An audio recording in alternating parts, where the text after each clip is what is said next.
ॐ नमो भगवते वासुदेवाय।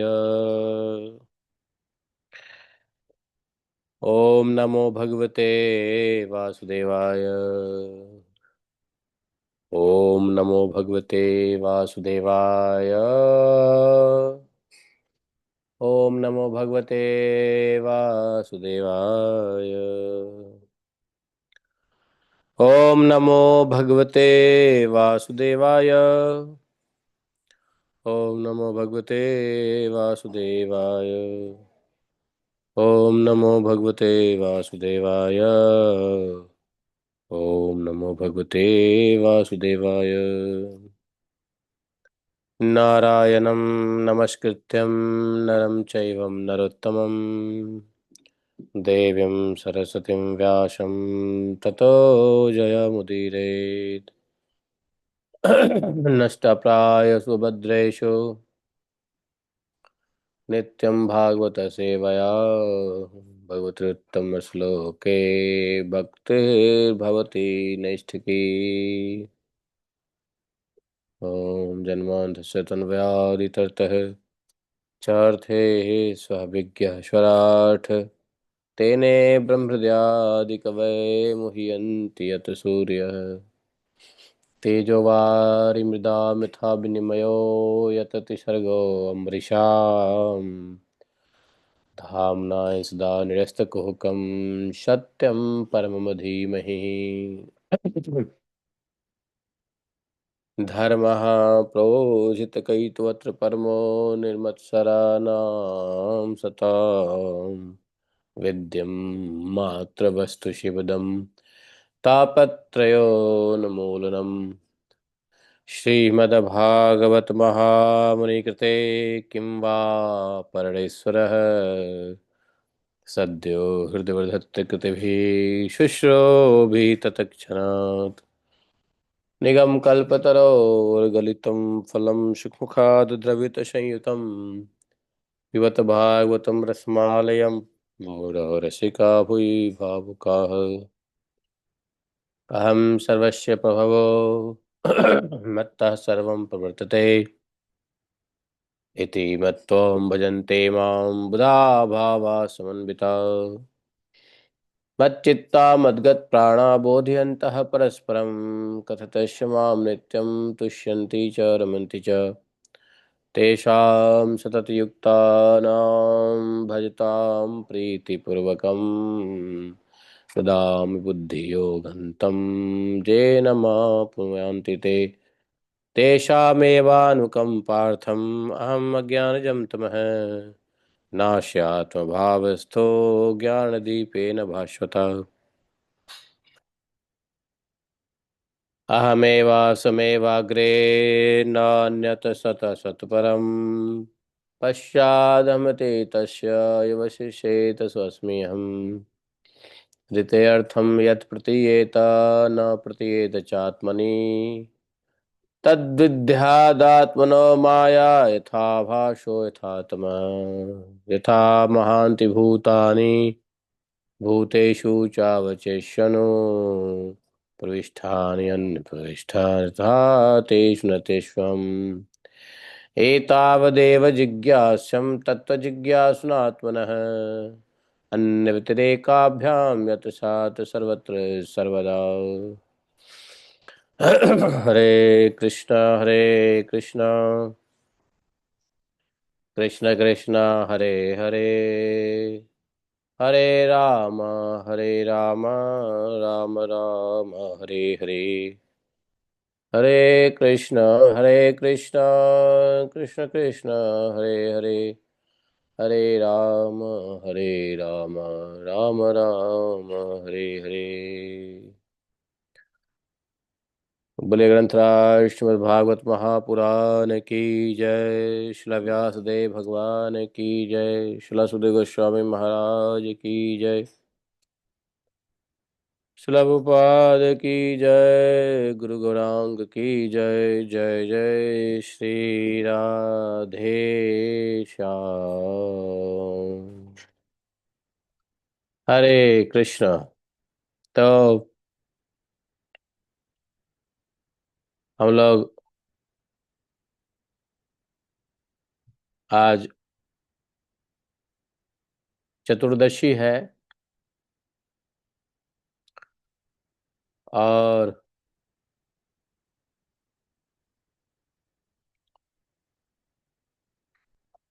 कल पूर्णिमा। पूर्णिमांत वालों के लिए कल कार्तिक समाप्त है, लेकिन जो अमावस्यांत वाले हैं उनके लिए कार्तिक अभी 15 दिन और है। तो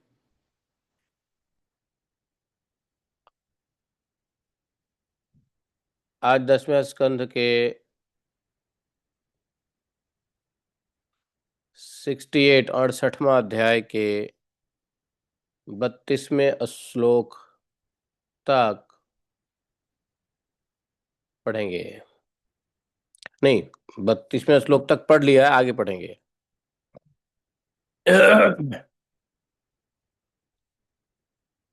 तो कथा चल रही थी कहाँ पर? कल कथा कहाँ छोड़े थे हम लोग? बलराम जी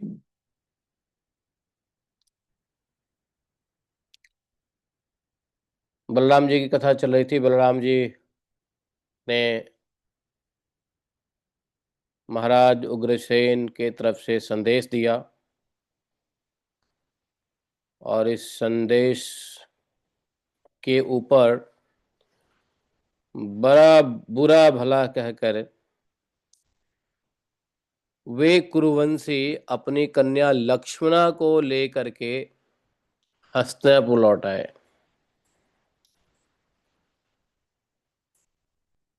नहीं, मतलब उनकी कन्या लक्ष्मणा और सांब तो ऑलरेडी कैद करके रखा ही था।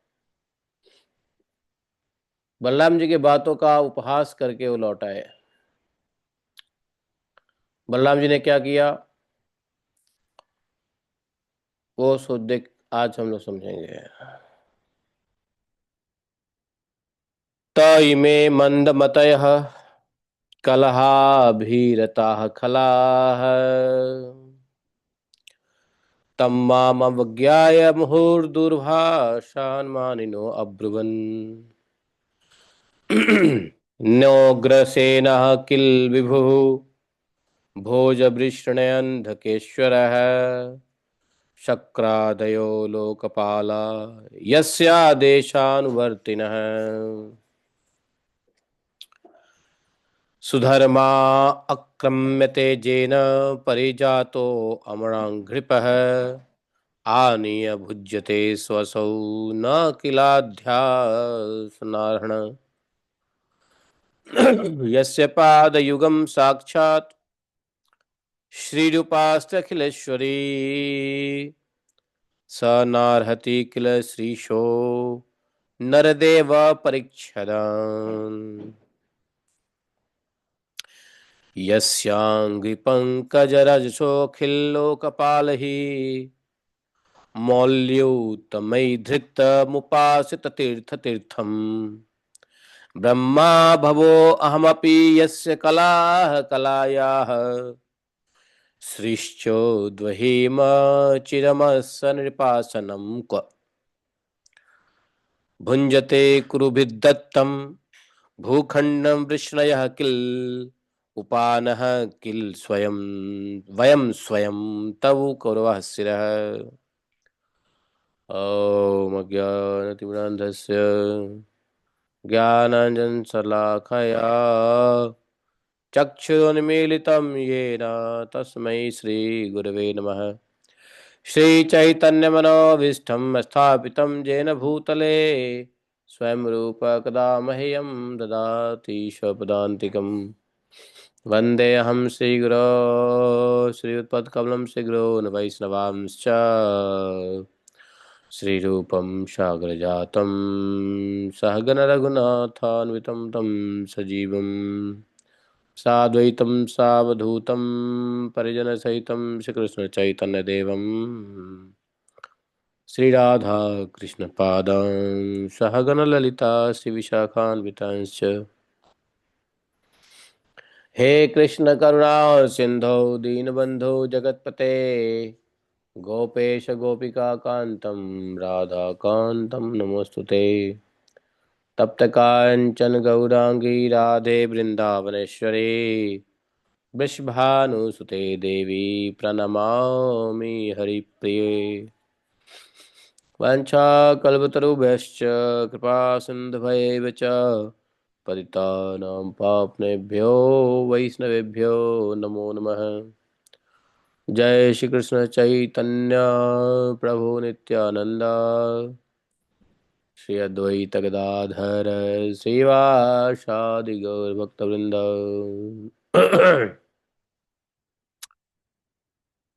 हरे कृष्ण कृष्ण कृष्ण हरे हरे, हरे राम राम राम हरे हरे। बलराम जी ने सोचा, मन ही मन, सोचा नहीं, जोर जोर से हंसकर ही बोलने लगे। वास्तव में हस्तिनापुर के कुरुवंशियों के मन में अपनी बल, अपनी कुल, अपना धन का घमंड हो जाता है, हो गया है। और जिसको घमंड होता है अपना कुल, बल, धन का, वे शांति नहीं चाहते। उनको दमन करने का, रास्ते पर लाने का उपाय समझाना बुझाना नहीं, बल्कि दंड देना है। ऐसे घमंडी को जो शांति नहीं चाहते हैं, उनको समझाने बुझाने से कोई फर्क नहीं पड़ता है, दंड से ही ये समझेंगे। दंड से जल्दी समझ में आती है। बोला कि जैसे पशुओं को ठीक करने के लिए डंडे का प्रयोग करना ही पड़ता है, भला देखो तो सही, सारे यदुवंशी और श्री कृष्ण भी क्रोध से भरकर लड़ाई के लिए तैयार हो रहे थे। मैं ही उन्हें धीरे धीरे समझा बुझाकर इन लोगों को शांत करने के लिए, सुलह सलाह करने के लिए मैं यहां आया, और ये लोग ऐसी मूर्खता, ऐसी दुष्टता कर रहे हैं। इन्हें शांति प्यारी नहीं है, इन कुरुवंशियों को कलह प्यारी है। ये इतने घमंड हो रहे हैं कि बार बार मेरा तिरस्कार करके गालियां बके जा रहे हैं। ठीक है भाई, ठीक है, पृथ्वी के राजाओं की तो बात क्या, त्रिलोकी के स्वामी इंद्र आदि लोकपाल जिनकी आज्ञा का पालन करते हैं, पृथ्वी के राजा की बात छोड़ो, त्रिलोकी के स्वामी इंद्र जिनकी आज्ञा का पालन करते हैं, वे उग्रसेन राजा धीराज नहीं हैं। अरे वे तो केवल भोज, वृष्णि और अंधकवंशी यादवों के ही स्वामी हैं। क्यों? जो सुधर्मा सभा को अधिकार में करके उसमें बैठते हैं और जो देवताओं के वृक्ष पारिजात को उखाड़ कर ले आते हैं, उसका उपयोग करते हैं, वे भगवान श्री कृष्ण भी राज सिंहासन के अधिकारी नहीं हैं। अच्छी बात है। सारे जगत के स्वामी, स्वामिनी, सारे जगत की स्वामिनी भगवती लक्ष्मी स्वयं जिसके चरण कमलों की उपासना करती हैं, वे लक्ष्मीपति भगवान श्री कृष्ण चंद्र छत्र चावर हैं, राज उचित सामग्रियों को नहीं रख सकते? ठीक ही है भाई, जिनके चरण कमलों की धूल संत पुरुषों द्वारा सेवित गंगा आदि तीर्थों को भी तीर्थ करने वाली है, बनाने वाली है। सारे देवता अपने अपने श्रेष्ठ मुकुट जिनके चरण की धूली धारण करते हैं, ब्रह्मा शंकर और यहां तक कि मैं और लक्ष्मी जी जिनकी कला की भी कला है, और जिनके चरणों की धूल सदा सर्वदा धारण करते हैं, उन भगवान श्री कृष्ण के लिए भला राज सिंहासन कहाँ रखा है? कितने बेवकूफ लोग हैं कुरुवंशी। और बेचारे यदुवंशी तो कौरवों का दिया हुआ पृथ्वी का एक टुकड़ा भोगते हैं। वाह, क्या खूब कहा है। हम लोग जूती हैं और ये कुरुवंश स्वयं सिर हैं। वाह, ये लोग वास्तव में ऐश्वर्य से पागल, घमंडी हो रहे हैं। इनकी एक एक बात कटुता से भरी है और बिना सिर पैर की है। मेरे जैसा पुरुष जो इनका शासन कर सकता है, इन्हें दंड देकर इनके होश ठिकाने ला सकता है, भला इनकी बात को कैसे सहन कर सकता है। देखो, यह बात सही है कि यदि कुछ गलत कोई व्यक्ति कर रहा है और अपने अंदर क्षमता है, ताकत है, तो अपनी ताकत, बल, पौरुष से उस व्यक्ति की बुराई को खत्म करना चाहिए। और यदि ताकत नहीं है, बल नहीं है, तो वहां से चुपचाप चले जाना चाहिए। बलराम जी ने सोचा कि मैं इनको दंड देकर होश ठिकाने ला सकता हूं, तो मैं इनको ठीक ठाक तो करूंगा।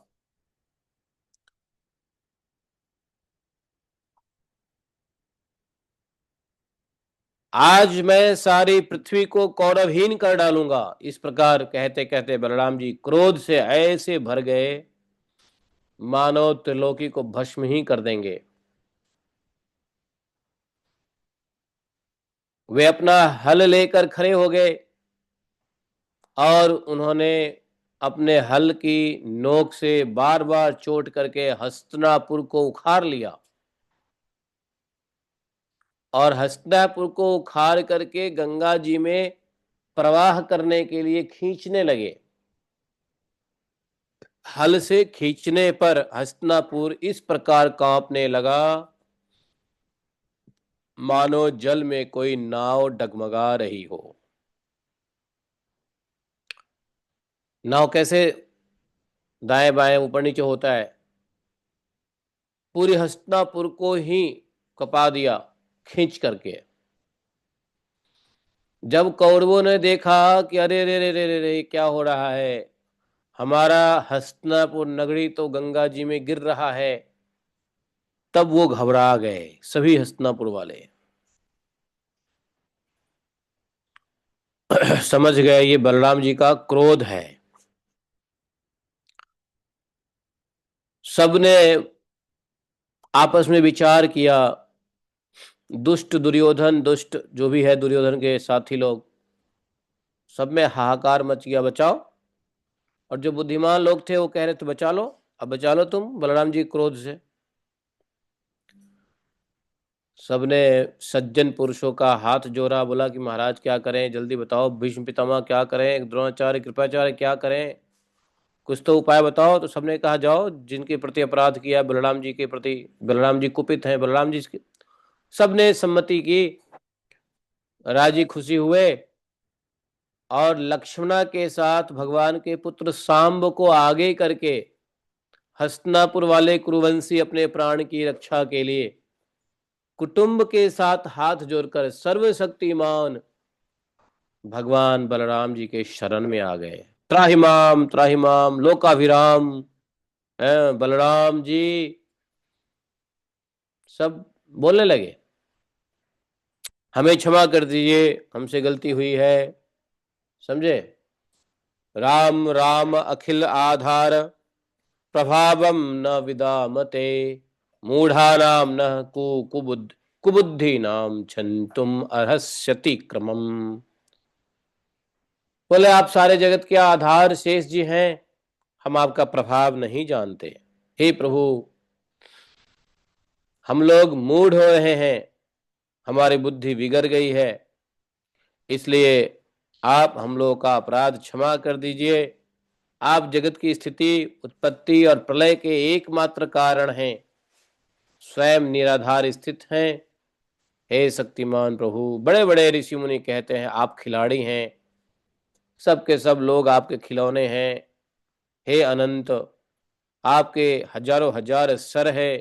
प्रार्थना किया है, त्वमेव मूर्धिन तमनंत लीलया भूमंडलम भी सहस्त्रमूर्धन अन्ते च यः स्वात्मनिरुद्ध विश्वः शेषे अद्वितीयः परिशेष्यमानः।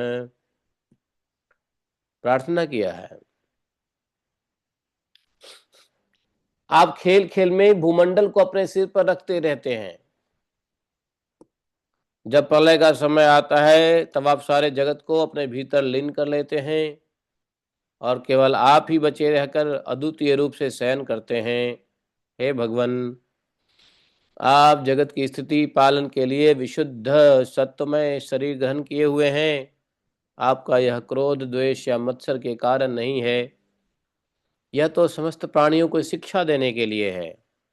समस्त शक्तियों को धारण करने वाले सर्व प्राणी स्वरूप अविनाशी भगवान, आपको हम नमस्कार करते हैं। समस्त विश्व के रचयिता हे देव, हम आपको बार बार बारंबार नमस्कार करते हैं। हम आपके शरण में हैं। नमस्ते सर्वभूतात्मन सर्वशक्ति धराव्यय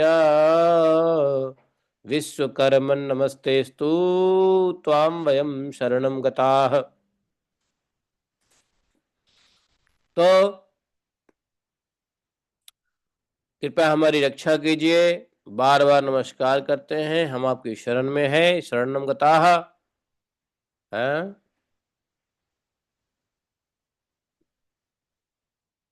इस प्रकार से इन लोगों ने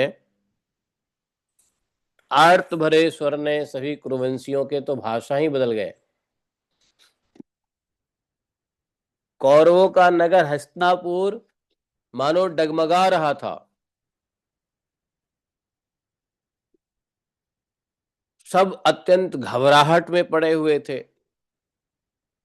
जब सभी कुरुवंशियों ने भगवान बलराम जी की शरण में आए, स्तुति प्रार्थना की,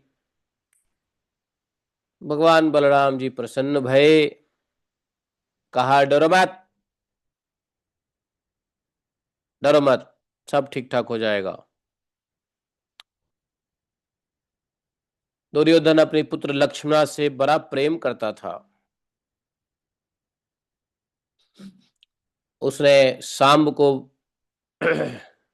अपनी बेटी लक्ष्मण को बड़े राजी खुशी से हैंड ओवर कर दिया। राजी खुशी मतलब एग्री हो गया कि ठीक है, हमें मंजूर है यह रिश्ता। देखा धमक, मतलब शाम दाम दंड भेद, दंड से समझ में आ गया दुर्योधन को। पुत्र ही नहीं दिया, बल्कि दुर्योधन ने दहेज में 60 वर्ष के 1200 हाथी, 10,000 घोड़े, सूर्य के समान चमकते हुए सोने के 6,000 रथ और सोने के हार पहनी हुई 1,000 दासियां दी। भगवान बलराम जी ने यह सब दहेज स्वीकार किया और नव दंपति लक्ष्मण के साथ सांब के साथ कौरवों का अभिनंदन स्वीकार करके द्वारका की यात्रा की। अब जब बलराम जी द्वारकापुरी पहुंचे और अपने प्रेम तथा समाचार जानने के लिए उत्सुक बंधु बांधव से मिले, अपने नाते रिश्तेदारियों से, और उन्होंने जब यदुवंशियों की भरी सभा में सारा वृतांत, सारा चरित्र कह सुनाया जो हस्तिनापुर में उन्होंने कौरवों के साथ किया, और फिर किस प्रकार से कौरवों ने प्रार्थना की, घुटने टेके और दहेज के साथ अपनी कन्या लक्ष्मणा को विदा किया।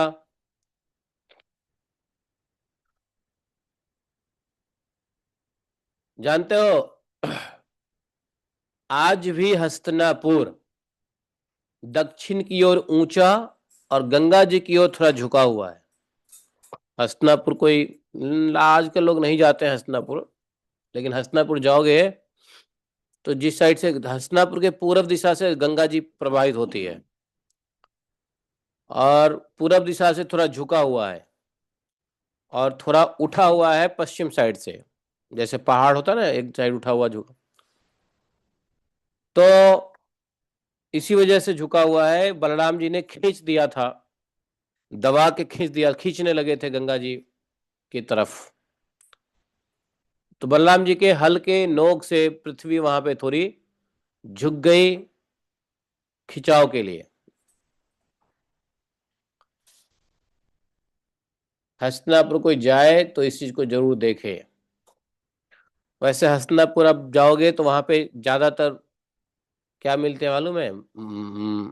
गुरुद्वारा। जहां देखो हस्तिनापुर में गुरुद्वारा ही गुरुद्वारा मिलेगा। सिख कम्युनिटी का बहुत ज्यादा वहां पे बोलबाला है। हर जगह गुरुद्वारा मिलेगा, आपको लगेगा नहीं कि यहाँ हस्तिनापुर में। कुछ चीजें अभी भी है वहां पे, कर्ण का कुआं, ये सब वहां पे मिलेगा देखने को। द्रौपदी का टीला भी है। हस्तिनापुर जाओ देखो।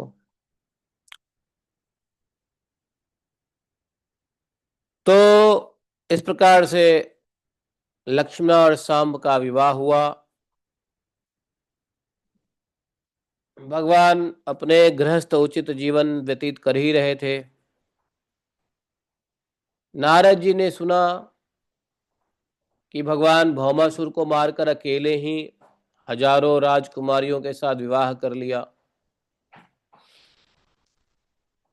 तो भाई, विवाह करने का मतलब यह होता है कि आप हजार पत्नियों के साथ कैसे रहते हो, हजार पत्नियों को कैसे रखते हो। नारद जी को थोड़ा सा आश्चर्य हुआ है, और भगवान के गृहस्थ जीवन, भगवान की रहनी सहनी कैसी हो रही है इतने पत्नियों के साथ, ये देखने की उत्सुकता उत्कंठा हुई है नारद जी को, अभिलाषा हुई है। वो सोचने लगे नारद जी कि देखो तो कितनी आश्चर्य की बात है, भगवान श्री कृष्ण ने एक ही शरीर से एक ही समय 16,000 महलों में अलग अलग 16,000 राजकुमारियों का पाणी ग्रहण किया। बड़े उत्सुकता से प्रेरित होकर के भगवान की लीला देखने के लिए द्वारका आ गए। नारायण नारायण। द्वारका में जब नारद जी आए तो क्या देखा? वहां के गार्डन, सब गार्डन, वन उपवन, उपवन उद्यान रंग बिरंगे पुष्पों से लदे वृक्षों से परिपूर्ण थे। तरह तरह के पक्षी चहक रहे थे, भौरे गुंजार कर रहे थे। निर्मल जल से भरे सरोवरों में नीले, लाल और सफेद रंग के भांति भांति के कमल खिले हुए थे। कौमुद, कोई और नवजात कमलों की मानो तो भीड़ ही लगी हुई थी। हंस सारस कलरव कर रहे थे। द्वारका पुरी में नारद जी ने देखा स्फटिक मणि और चांदी के 9 लाख महल थी। जिन महलों के फर्श पन्नों से जगमगा रहे थे, उनमें सोने तथा हीरो की बहुत सी सामग्रियां शोभायमान थी। बड़ी बड़ी सड़कें, राजपथ, गलियां, चौराहे, बाजार बड़े सुंदर सुंदर थे। घुड़साल आदि पशुओं के रहने के स्थान भी थे। सभा भवन, देव मंदिर, इन सब, उसका ऐश्वर्य और भी चमक रहा था द्वारका नगरी का। उसकी सड़कें, चौक, गलियां और दरवाजों पर छिड़काव किया गया था। छोटी छोटी झाड़ियां, बड़े बड़े झंडे और जगह जगह पर पताकाएं लहरा रहे थे, जिनके कारण रास्तों पर धूप नहीं आ पाती थी। रास्ते बड़े ठंड, सीरक रहता था, सीरक छाया। भगवान श्री कृष्ण के वह द्वारकापुरी नगरी बड़ा सुंदर दिखा। बड़े बड़े राजा सब प्रशंसा, बड़े बड़े लोकपाल देवी देवता लोग प्रशंसा किया करते थे। उसका निर्माण करने में विश्वकर्मा ने अपने सारी कला कौशल सारी कारीगरी लगा दी थी।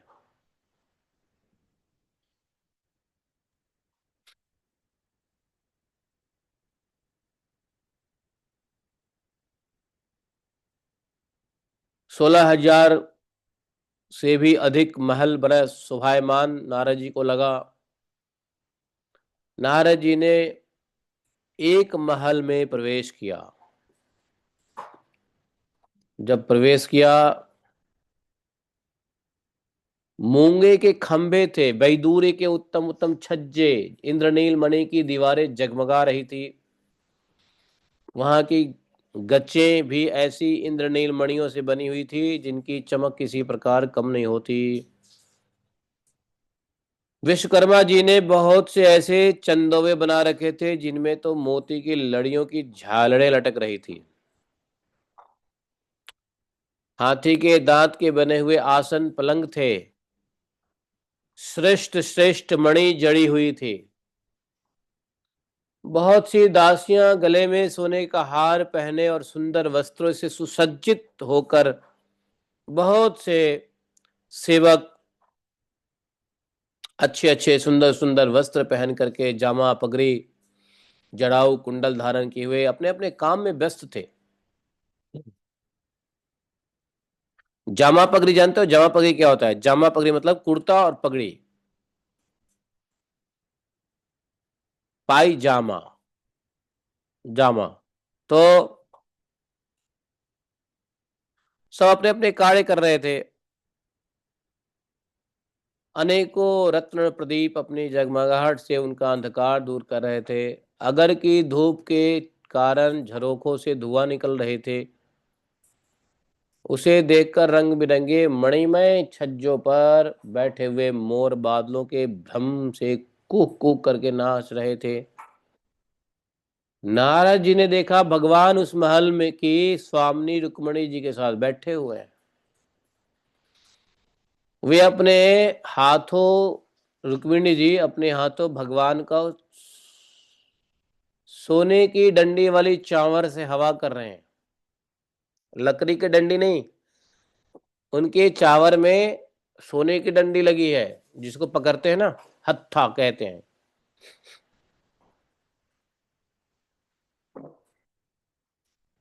और उसमें सिर्फ रुक्मिणी जी ही नहीं, रुक्मिणी जी के जैसा ही गुण रूप अवस्था और वेशभूषा वाले हजारों दासियां भी हर समय विद्यमान रहती थी।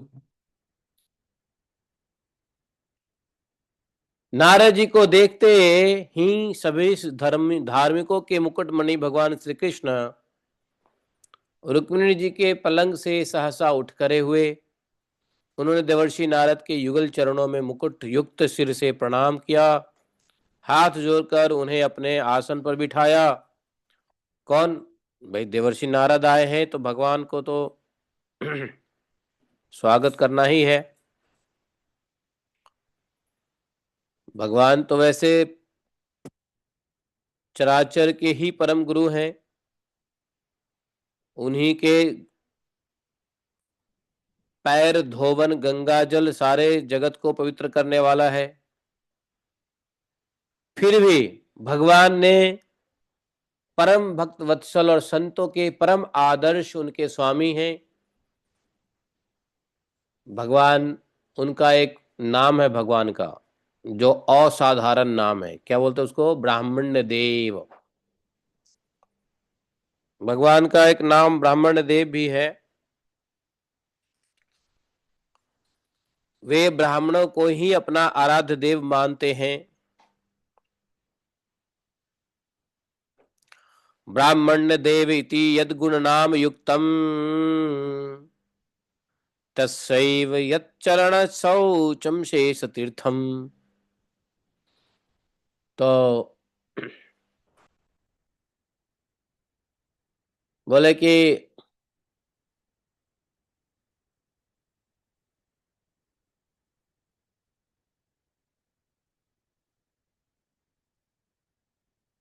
वे ब्राह्मणों को ही अपना आराध्य देव मानते हैं। उनका यह नाम उनके गुण के रूप अनुरूप और उचित ही है। तभी तो भगवान श्री कृष्ण ने स्वयं नारद जी के पांव पखाड़े और उनका चरणामृत भी सिर पर धारण किया।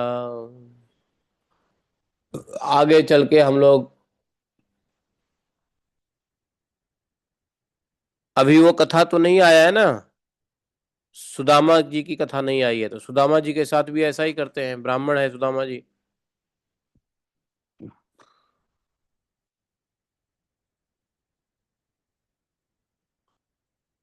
शास्त्रोक्त विधि से देव ऋषि शिरोमणि भगवान नारद जी की पूजा की है। उसके बाद अमृत से मीठे किंतु भोड़े शब्दों में उनका सत्कार किया है। भगवान ने नारद जी को कहा है, हे प्रभु, आप तो स्वयं समग्र ज्ञान वैराग्य धर्म ऐश्वर्य से संपूर्ण है, आपकी हम क्या सेवा करें।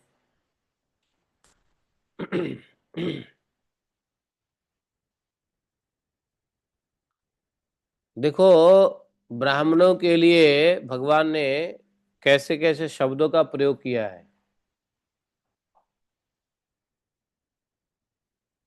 कहा है कि आप सभी ज्ञान सभी प्रकार के वैराग्य धर्म यश श्री ऐश्वर्य से संपूर्ण है।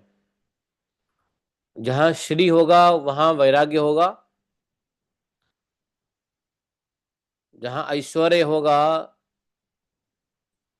वहां यश धर्म तो होता ही है। वैराग्य भी हो, ज्ञान भी हो, धर्म भी हो, यश भी हो, श्री भी हो, ऐश्वर्य भी हो। बोलते ब्राह्मणों के पास सब होता है। बोले आपकी क्या सेवा करें हम।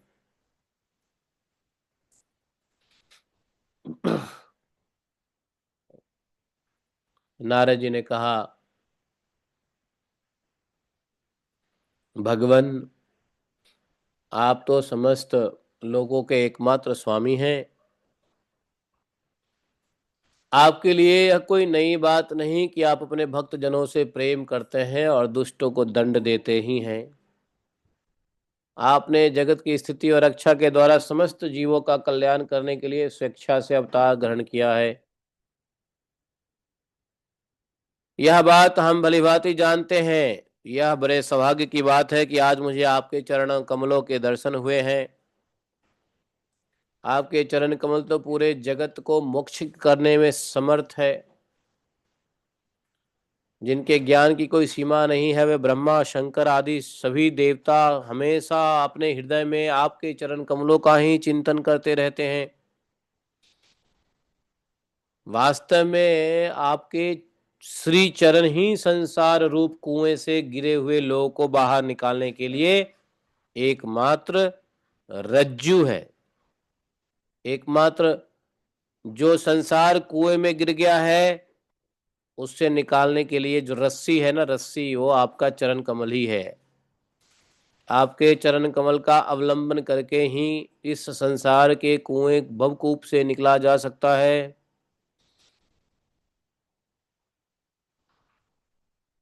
इसलिए आप ऐसी कृपा कीजिए कि आपके उन चरण कमलों की हमें स्मृति बनी रहे हमेशा। कभी मैं आपके चरण कमलों को भूलूं नहीं, और मैं चाहे जहां जैसे रहूं उनके ध्यान में तन्मय हूं, तन्मय रहूं भगवान के चरणों के ध्यान में।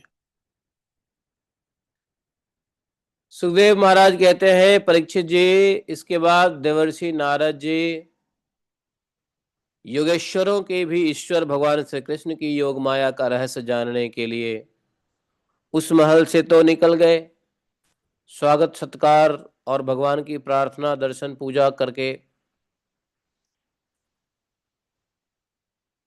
किंतु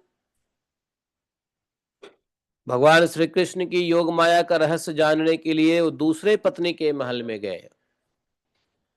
वहां नारद जी ने देखा उस महल के उस पर्टिकुलर पत्नी के साथ चौसर खेल रहे हैं। तुरंत भगवान खड़े हो गए और नारद जी को पूर्ववत स्वागत किया है, आसन पर बिठाया है, सामग्रियों से पूजा की है। और नारद जी, इसके बाद भगवान ने नारद जी से अनजान की तरह, जैसे भगवान जानते हैं सब कुछ है, लेकिन अनजान बन करके लीला कर रहे हैं। पूछते हैं आप यहाँ कब आए, आप तो आत्माराम हो, आप तो काम हो, और हम लोग हैं अपूर्ण ऐसी अवस्था में, भला आपकी हम क्या सेवा कर सकते हैं। फिर भी नारद जी, आप कुछ न कुछ आज्ञा कीजिए कि हम आपके सेवा का अवसर दे करके हमारा जन्म सफल कीजिए। भगवान कह रहे हैं हमें सेवा का अवसर दे करके हमारा जन्म सफल कीजिए। नारद जी को सब देख सुन करके बड़ा चकित विस्मित हो गए। नारद जी चुपचाप, महाराज जी वहां कुछ बोले ही नहीं, वहां से उठ करके चुपचाप दूसरे महल में चले गए, तीसरे महल में। उस महल में भी नारद जी ने देखा भगवान श्री कृष्ण अपने नन्हे नन्हे बच्चों को दुलार कर रहे हैं, बच्चे के साथ लाड़ लगा रहे हैं। फिर वहां से भगवान ने वहां भी सत्कार किया है, वहां कुछ भी नहीं बोले। फिर कहीं दूसरे महल में गए तो वहां भगवान श्री कृष्ण की तैयारी स्नान की हो रही है। इसी प्रकार से अन्य अन्य सभी महलों में नहीं, अन्य अन्य महलों में भी भगवान के अलग अलग कार्य दिखे। वे कहीं पर यज्ञ कुंडों में हवन कर रहे हैं, तो कहीं पंच महायज्ञों से देवता की आराधना कर रहे हैं, कहीं ब्राह्मणों को भोजन करा रहे हैं, तो कहीं यज्ञ का विशेष स्वयं भोजन कर रहे हैं, कहीं पर बस बैठ के संध्या ज्ञात्री कर रहे हैं, तो कहीं मौन होकर जप कर रहे हैं, कहीं हाथ में ढाल तलवार लेकर उनको चलाने की पैतरे बदल रहे हैं, अर्थात युद्ध की प्रैक्टिस कर रहे हैं। कहीं पर घोड़े हाथी पर रथ पर सवार हो होकर भगवान विचरण कर रहे हैं, कहीं पलंग पर खर्राटे मार के सो रहे हैं, कहीं बंदी जन उनकी स्तुति कर रहे हैं। किसी महल में उद्धव आदि मंत्रियों के साथ गंभीर विषय पे विचार विमर्श कर रहे हैं। कहीं कहीं पे नारद जी ने देखा उत्तम से उत्तम वारांगनाओं के साथ से घिर कर जल क्रीड़ा कर रहे हैं। कहीं कहीं वस्त्र ब्राह्मण को सुसज्जित गायों का दान कर रहे हैं। कहीं पे नारद जी ने देखा कि भगवान शास्त्र पुराण सुन रहे हैं। कहीं पर पत्नियों के साथ अपने महल में हंसी मजाक की बातें कहकर ठाके मार रहे हैं, हंस रहे हैं। कहीं धर्म का सेवन कर रहे हैं, कहीं अर्थ का सेवन कर रहे हैं, धन संग्रह और धन की वृद्धि के कार्य में लगे हुए हैं, तो कहीं धर्म के अनुकूल गृहस्थ उचित विषय का उपभोग कर रहे हैं। कहीं पर भग देखा नारद जी ने एकांत में बैठकर प्रकृति से अतीत पुराण पुरुष का ध्यान कर रहे हैं। कहीं गुरुजनों की इच्छित भोग सामग्री समर्पित करके उनकी सेवा शुश्रूषा कर रहे हैं। नारद जी ने देखा कि भगवान श्री कृष्ण किसी के साथ युद्ध की बातें कर रहे हैं, तो किसी के साथ संधि की बातें कर रहे हैं। बलराम जी के साथ बैठ करके सत्पुरुषों के कल्याण के बारे में बात कर रहे हैं। कहीं पर भगवान को देखा कि उचित समय पर पुत्र और कन्याओं का उनके सदृश पत्नी और वरों के साथ बड़ी धूमधाम से विधिवत विवाह कर रहे हैं। कहीं घर से कन्याओं को विदा कर रहे हैं, किसी को बुलाने की तैयारी में लगे हुए हैं। बड़ा ये सब देख करके नारद जी को बड़ा विस्मित हुए हैं, नारद जी चकित हुए हैं, नारद जी आश्चर्य में पड़ गए हैं।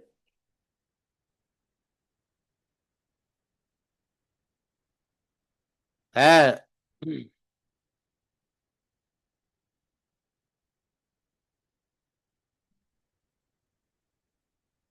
क्यों ना हो।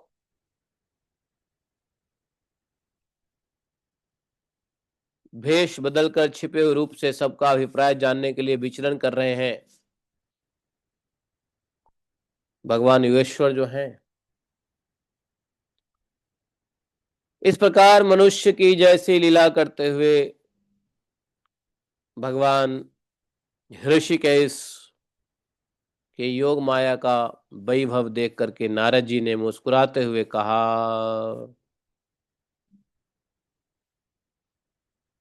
नारद जी मुस्कुराते हुए क्या कहा?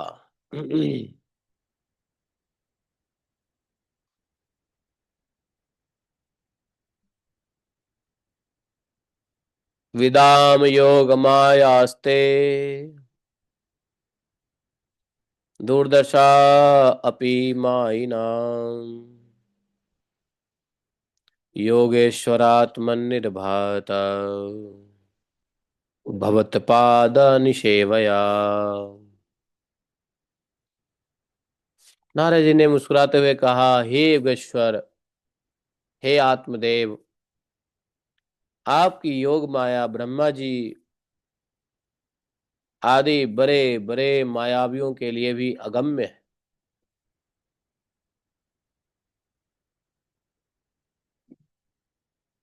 ब्रह्मा, शिव, शंकर, नारद इत्यादि किसी के लिए भी गम्य नहीं है, जानने जैसा नहीं है। परंतु हम आपकी योग माया का रहस्य जानते हैं, क्योंकि आपके चरण कमलों की सेवा करने से आपकी योग माया स्वयं हमारे सामने प्रकट हो गई है।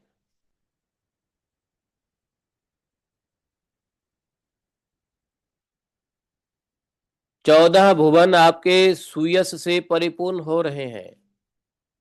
अब मुझे आज्ञा दीजिए कि मैं आपकी त्रिभुवन पावनी लीला का गायन करते हुए उन लोकों में विचरण करूं। भगवान ने नारद जी को भी कहा है, ब्राह्मण धर्मस्य वक्ताहम कर्ता तदनुमोदिता तत्क्षिल्लोकम इमाम स्थितः पुत्रमाखिदः। नारद जी को कहा, नारद जी, मैं ही धर्म का उपदेशक, धर्म का पालन करने वाला और उसका अनुष्ठान करने वाला, धर्म का अनुमोदन करने वाला मैं ही हूं। इसलिए संसार को धर्म की शिक्षा देने के उद्देश्य से ही मैं इस प्रकार धर्म का आचरण करता हूं। भगवान ने कहा, ये सब जो देख रहे हो, ये सब संसार को शिक्षा देने के लिए मैं धर्म का आचरण करता हूं, क्योंकि मैं ही धर्म का प्रोड्यूसर हूं, धर्म का मेंटेनर हूं, धर्म का रिकमेंडेटर हूं, धर्म का कमेंटेटर हूं, भगवान ने कहा। और मैं ही धर्म को धर्म से जीवन जी करके लोगों को दिखाता हूं। नारद जी को कहा, मेरे प्यारे पुत्र नारद, तुम मेरी यह योग माया देखकर मोहित मत हो जाना। जाओ, तुम्हारा कल्याण हो।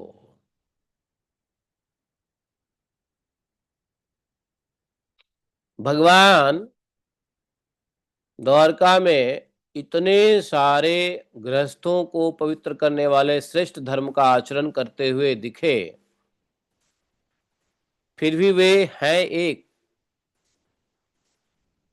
देवर्षि नारद जी ने उनको उनकी प्रत्येक पत्नी के महल में अलग अलग देखा, एक होते हुए अनेक देखा। भगवान अनेक होते हुए भी एक होते हैं और एक होते हुए भी अनेक हो जाते हैं, जीवों को शिक्षा देने के लिए।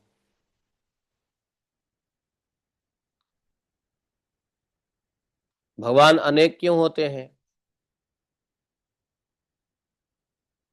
क्रीड़ा करने के लिए।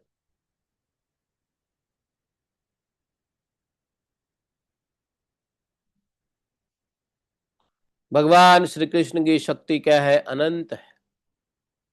उनकी योग माया का परम ऐश्वर्य बार बार देखकर महर्षि नारद के विस्मय और कौतूहल की सीमा नहीं रही। द्वारका में भगवान श्री कृष्ण गृहस्थ की भांति ऐसा आचरण करते थे मानो धर्म अर्थ काम रूप पुरुषार्थों में उनकी बड़ी श्रद्धा हो।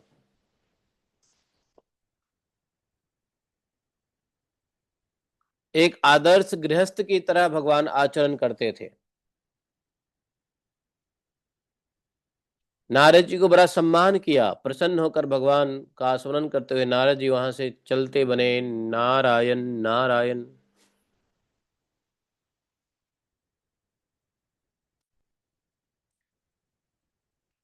भगवान योग माया को स्वीकार करते हैं ना, लीला करने के लिए।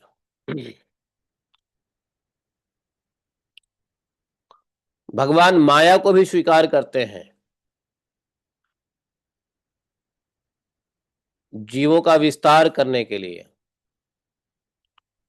लेकिन उसी जीवों को पुनः भगवत प्राप्ति के लिए भगवान योग माया से शिक्षा देते हैं।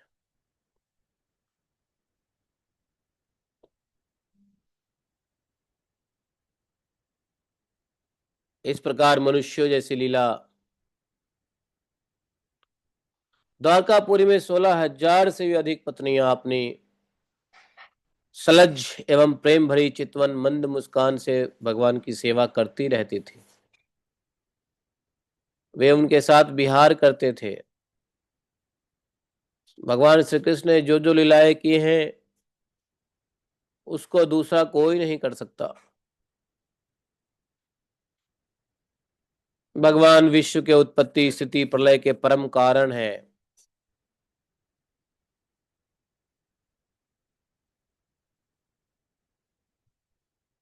जो भगवान की लीलाओं का गायन करता है, सुनता है और गाने और सुनने वाले को सपोर्ट करता है। देखो क्या कह रहे हैं, जो भगवान की लीलाओं को गाता है, सुनता है, पढ़ता है, पढ़ाता है, सुनता है, सुनाता है, या ऐसे करने वाले को सपोर्ट करता है तन मन धन से, उसे मोक्ष के मार्ग स्वरूप भगवान श्री कृष्ण के चरणों में परम प्रेममयी भक्ति प्राप्त हो जाती है। देखो, इसलिए एक बात बताता हूं, कहीं भी भागवत कथा हो रही हो, आपके कानों में पड़ जाए कि यहां भागवत कथा हो रही है, और आप न सुन सकते हो भागवत, न सुना सकते हो। सुना इसलिए नहीं सकते क्योंकि सुनाने वाला तो कोई और है, वक्ता आप हो नहीं। आप भागवत सुन भी नहीं रहे हो क्योंकि आप बहुत दूर बैठे हो, आप नहीं जा सकते हो। कम से कम उस भागवतम की कथा के लिए प्रार्थना करो, हो सके तो 1-2 रुपए भी दान में दे करके अपना समर्थन व्यक्त करो, क्योंकि ऐसा करने से भी कहते हैं भगवत प्रेममयी भक्ति प्राप्त होती है भगवान कृष्ण के चरणों में। जो भगवान के कथा श्रवण का अनुमोदन करता है, सपोर्ट करता है, भावना से, धन से, मन से, तन से। और यदि कथा सुनने का मौका मिले तो बैठ के सुनो, अच्छी बात है। सुनाने का मौका मिले तो सुनाओ, अच्छी बात है। न सुनने का मौका मिला, न सुनाने का मौका मिला, भागवतम कथा चल रहा है तो अपनी सपोर्ट दो, कुछ न कुछ सेवा करनी चाहिए। जहां कहीं भी भागवत कथा चल रही हो, अधिक नहीं तो 10 रुपए दे करके अपनी सपोर्ट व्यक्त करो भावना से। 10 रुपए कोई बड़ी चीज थोड़ी ना है। अब कहोगे महाराज ये तो 10 रुपए, भागवतम तो चलती रहती है। हाँ तो चलती रहती है तो जितना भी कहीं भी भागवतम चल रहा है, आजकल तो टीवी पे आता रहता है ना वो क्यूआर कोड, कोई बात नहीं है, भागवतम चल रही है, क्यूआर कोड लगाओ, 11 रुपए भेज दो। 11 रुपए भेजने में क्या दिक्कत है? नहीं, दूर से पता चलता है कि यहाँ भागवतम चल रही है, लाइव भागवतम चल रहा है, तो 1 रुपए डाल दो। कौन सी आफत आ रही है? कौन आपको कह रहा है 1 करोड़ डालो? 11 रुपए डालो, 9 रुपए डालो, 6 रुपए डालो। यदि भागवतम भगवान की कथा प्रसंग कान में आया कि यहाँ कथा चल रही है, यहाँ भगवान का कीर्तन चल रहा है, यहाँ भगवान का नाम जप चल रहा है, यहाँ भगवान का ये चल रहा है, तो भाई वहां पे जा करके, या नहीं तो दूर से ही 1 रुपए हो, कुछ धन दे करके अपना समर्थन जाहिर करो। सिर्फ ऐसी आदत पाल लेने से ही भगवान के श्री चरणों में आपको प्रीति मिल जाएगी, इसमें कोई संदेह नहीं है। ऐसा हम लोग नहीं करते हैं अज्ञानतावश। या आलस्यवश, लेकिन करने लग जाओ तो इससे बड़ी कल्याण का कोई साधन नहीं। कि भगवान के कथा, भगवान के कीर्तन जहां भक्त लोग इकट्ठा होकर कर रहे हैं उसका समर्थन करना, और समर्थन के स्वरूप क्या है? लक्ष्मी देना। लक्ष्मी दिए तो लगता है यू आर सपोर्टिंग, नहीं। आप कहीं किसी प्रोग्राम में पैसा भर देते हो तो मीन्स यू आर पार्टिसिपेटिंग। आप पैसा नहीं भरोगे तो आपको पार्टिसिपेटिंग कौन भरोसा करेगा यू आर पार्टिसिपेटिंग? भाई किसी प्रोग्राम में तभी पार्टिसिपेशन कंफर्म होता है जब आप लक्ष्मी देते हो। उसी प्रकार से भागवतम कथा कहीं हो रही है, 10-11 रुपए भी दे दो और अपना समर्थन दर्ज करवा लो भगवान के सामने कि हाँ हमने अपना सपोर्ट किया है। अधिक नहीं तो 11 रुपए, 1 रुपए भी चलेगा। क्यूआर कोड में तो 1 रुपए भी जाता है, नहीं जी? ऐसी आदत डाल लो, कल्याण हो जाएगा। कलयुग में क्या भक्ति भजन साधन करने का कोई अंत नहीं है और शक्ति भी नहीं है।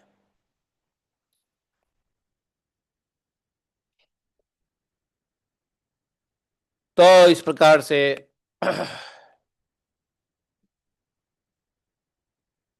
भगवान के, भगवान श्री कृष्ण के दिनचर्या कैसी थी, भगवान क्या क्या करते थे सुबह उठ करके,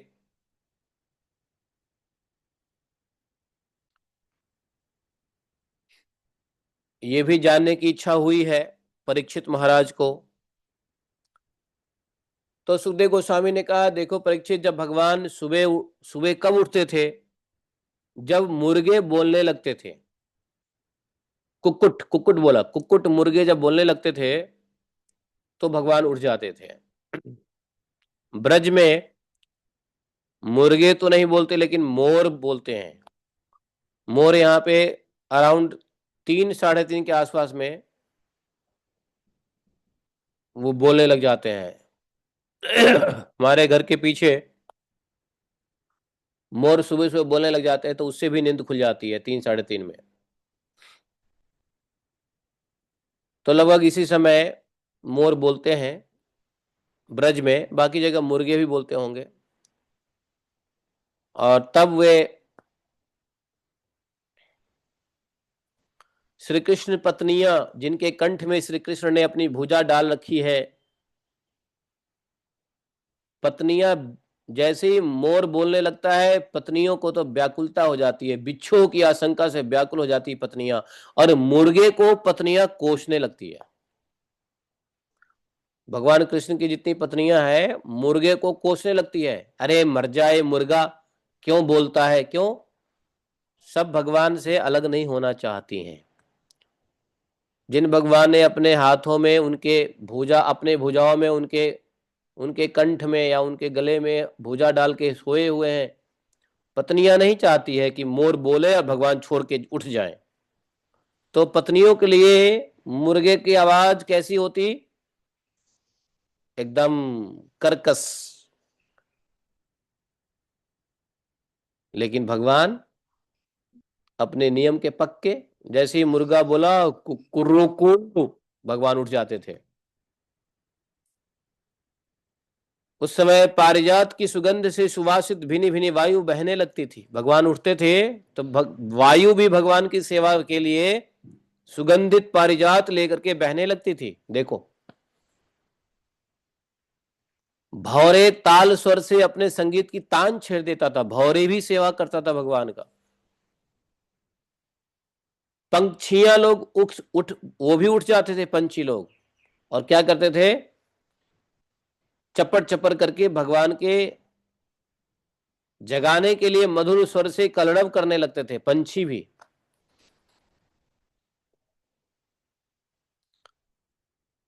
खासकर जब वसंत ऋतु होता है तो सुबह में देखो कैसे पंछी कलरव करते हैं, पंछियों के कलरव से ही आवाज, नींद खुल जाती है। हमारे यहाँ पर आज भी अभी तो ठंड आ गया है, लेकिन जब बसंत ऋतु होता है ना, बहुत सारे चील पंछी होते हैं, तो क्या करते हैं, हमारे घर के बाहर जो ताला लगा होता है ना, ताला, ताला में वो अपना चोंच मारते रहते हैं, टक टक टक टक टक टक, हमको लगता है कोई नॉक कर रहा है गेट। लेकिन ताला में चोंच मारते रहते हैं वो। और उससे नींद खुल जाती है। तो भगवान के समय में तो भाई,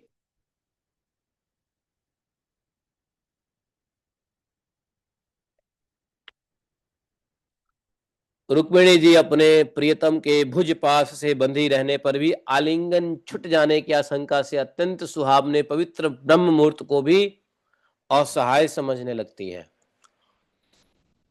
रुक्मिणी जी मन ही मन सोचती है कि ब्रह्म मुहूर्त किसने बनाया, क्यों ब्रह्म मुहूर्त बनाया,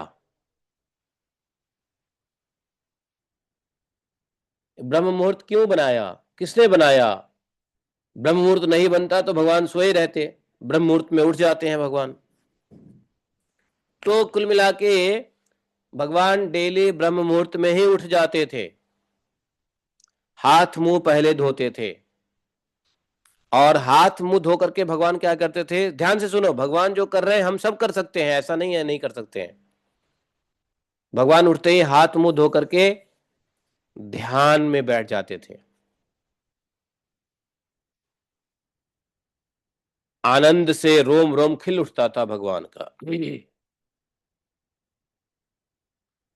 भगवान किसका ध्यान करते थे, स्वयं का।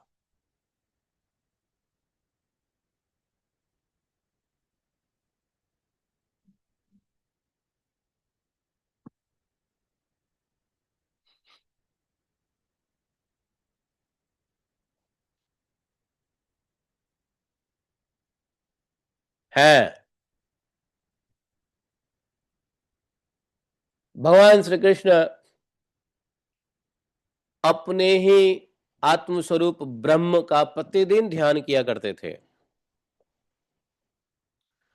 जिसको भगवान के कुछ गुणों को समझने के लिए एक नाम दिया गया, उसका उसको कहते हैं ब्रह्म। ब्रह्म क्यों कहा गया है, क्योंकि भगवान जगत की स्थिति उत्पत्ति नाश कारण, ब्रह्म शक्ति, विष्णु शक्ति, रुद्र शक्ति, स्वयं प्रकाश है, नेत्र इंद्रिय, सूर्य चंद्रमा, ये सब भगवान के ही तो उपादान है। खंड खंड उपाधि या उपाधि के कारण होने वाले सभी वस्तु का अस्तित्व भगवान के अलावा नहीं है। भगवान के इस चीज को समझने के लिए ब्रह्म नाम से, तो भगवान उसी ब्रह्म आत्म स्वरूप ब्रह्म के ऊपर प्रतिदिन ध्यान करते थे। ध्यान करने के बाद भगवान निर्मल पवित्र जल से स्नान करते थे, विधि पूर्वक। स्नान करने की भी विधि होती है, देखो लिखा हुआ है, इसके बाद वे विधि पूर्वक निर्मल वस पवित्र जल से स्नान करते थे। विधि भी होती है स्नान करने की, शास्त्रों में स्नान के विधि बताए गए हैं। स्नान ध्यान के बाद शुद्ध धोती पहन करके, शुद्ध धोती मतलब साफ नया धोती, जो भी है नया हो या पुराना ही शुद्ध हो साफ हो, पहनते थे। दुपट्टा ओढ़ लेते थे, जिसको हम लोग अंग वस्त्र कहते हैं, और उचित विधि से नित्य कर्म संध्या वंदन करते थे, गायत्री करना इत्यादि इत्यादि, हवन गायत्री वगैरह। इसके बाद हवन करते थे भगवान, मौन होकर गायत्री का जप करते थे। हैं, भगवान सत्पुरुषों के आदर्श हैं। इसके बाद सूर्योदय होने के समय भगवान क्या करते थे मालूम है, सूर्योपस्थान करते थे। सूर्योपस्थान किसको कहते हैं, जिसमें देवता ऋषि पितर के तर्पण होते हैं। तो भगवान सूर्य, सूर्योपस्थान अर्थात सूर्य को जल देते थे, सूर्य के जल देने के बाद देवता ऋषि और पितरों को तर्पण करते थे, डेली करते थे। ऐसा नहीं एक दिन करते थे, डेली करते थे। भगवान के इसी बातों को जब हमने पढ़ा तो मैं भी रोज तर्पण करने लग गया। मैं भी रोज तर्पण कर देता हूँ स्नान करते समय ही। और सूर्य को जल देते हैं। तो जब हमने भी सुना भगवान सूर्य को जल दे रहे हैं, तो मैं भी सूर्य जल देना शुरू कर दिया। बीच में मेरी आदत, मतलब जब शहर में, गांव से जब शहर में आए, और शहर से फिर से जब भगवत भक्ति के रास्ते पे प्रपात की कृपा से आए, और जब पढ़ा भगवान की दिनचर्या, तो उसके बाद से फिर से हमने सूर्य को जल देना शुरू कर दिया। सूर्य को जल, अर्घ, और तीनों को तर्पण। भीष्म पंचक चल रहा है, तो भीष्म पंचक में भीष्म जी का तर्पण करना चाहिए। कल पूर्णिमा है, कल भीष्म जी का तर्पण करेंगे। वैसे तो नित्य ही करते हैं तर्पण। भगवान करते थे, सूर्योपस्थान करते थे और तर्पण करते थे। देवता, ऋषि और पितर। देवता को आगे की ओर, ऋषि को बाएं की ओर, बाएं साइड, और पितरों को दाएं साइड तर्पण करते हैं। जो हाथ की अंजलि होती है ना, उसको आगे से जल छोड़ोगे तो देवताओं को जाता है, और लेफ्ट साइड जो नीचे है ना, कनिष्ठ अंगुली, लिटिल फिंगर के साइड से जल छोड़ोगे तो ऋषियों को जाता है। और जब आप इंडेक्स फिंगर और थंब के बीच से जल छोड़ोगे तो पितरों को जाता है, दाएं साइड। बस इन तीनों साइड से जल छोड़ने मात्र से ही देवता, ऋषि, पितृ का तर्पण हो जाता है। कोई मंत्र संत्र की ज्यादा आवश्यकता भी नहीं होती है।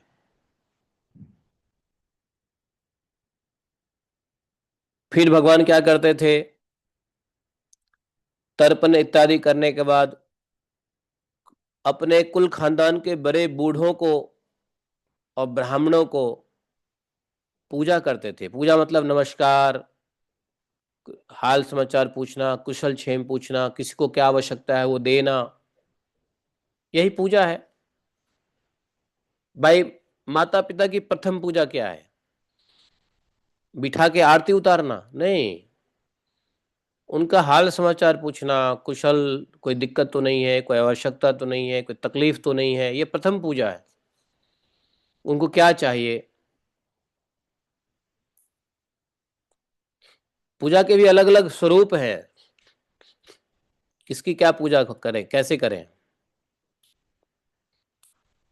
तो बड़े बूढ़े और ब्राह्मणों को विधि पूर्वक पूजा किया करते थे, अर्थात उनसे पूछते थे हाल समाचार, कोई दिक्कत तो नहीं है, क्या चाहिए नहीं चाहिए।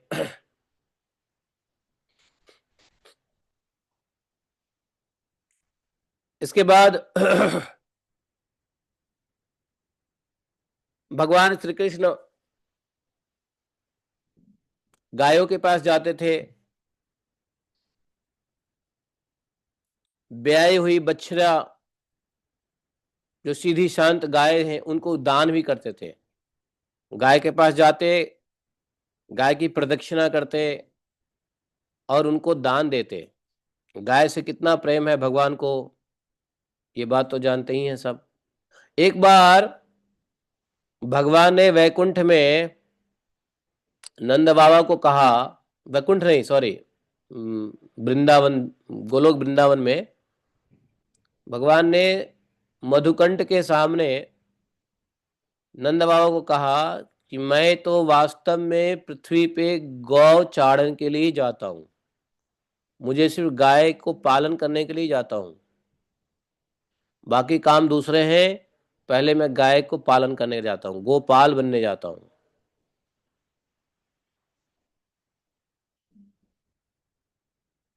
तो गायों की पूजा करके गायों का दान करते थे।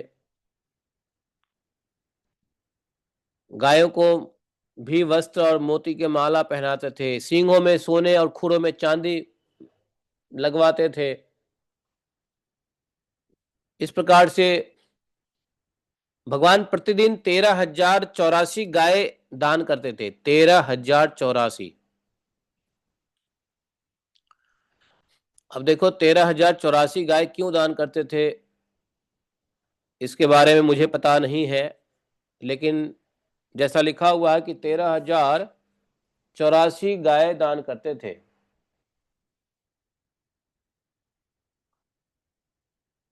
गो विप्र देवता वृद्ध गुरून् भूतानि सर्वशः नमस्कृत्यात्म संभूत मंगलानि समस्तुतान्।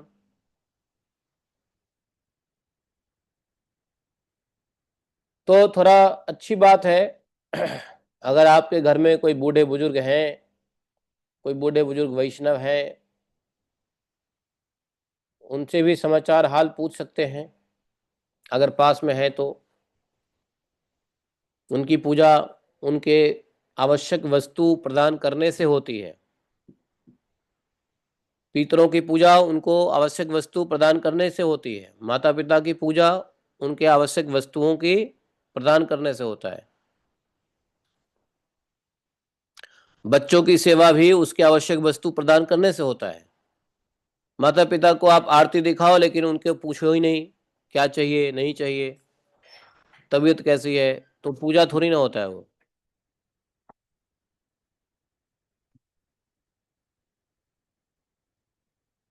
इतना कुछ करके भगवान वस्त्र पहनते, पीताम्बर आदि आभूषण धारण करते, पुष्पों के हार चंदन आदि दिव्य अंगराग से अपने को भगवान आभूषित करते।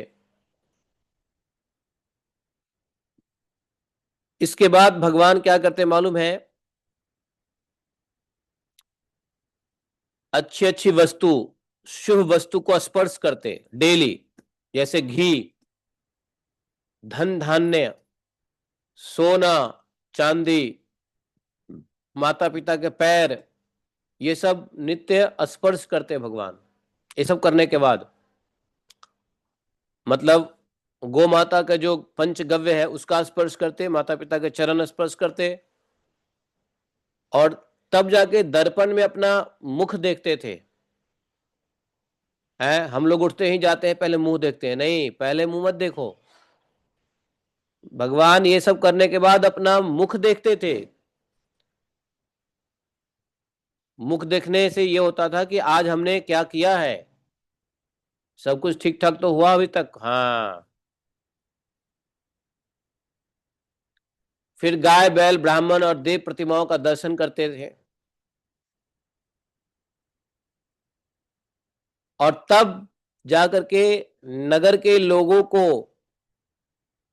नगर में रहने वाले चारों वर्णों के लोगों को इच्छा पूर्ति करते, अर्थात उनको अपना दर्शन देके सबको प्रसन्न करते, संतुष्ट करते, आनंदित होते।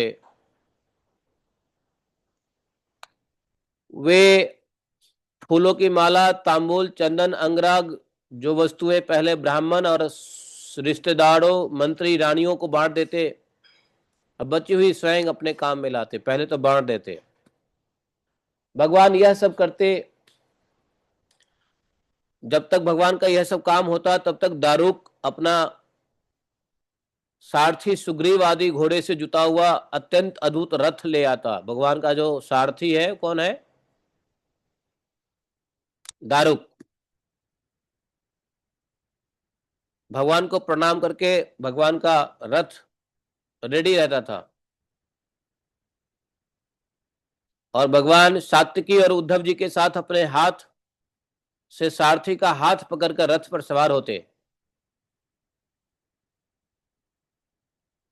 भगवान का रथ पे सवार होने का भी कला देखो।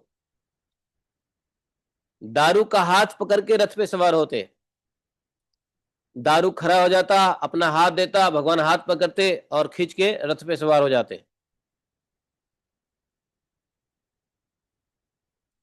जैसे भगवान सूर्य उदय आंचल पर आरूढ़ होते हैं।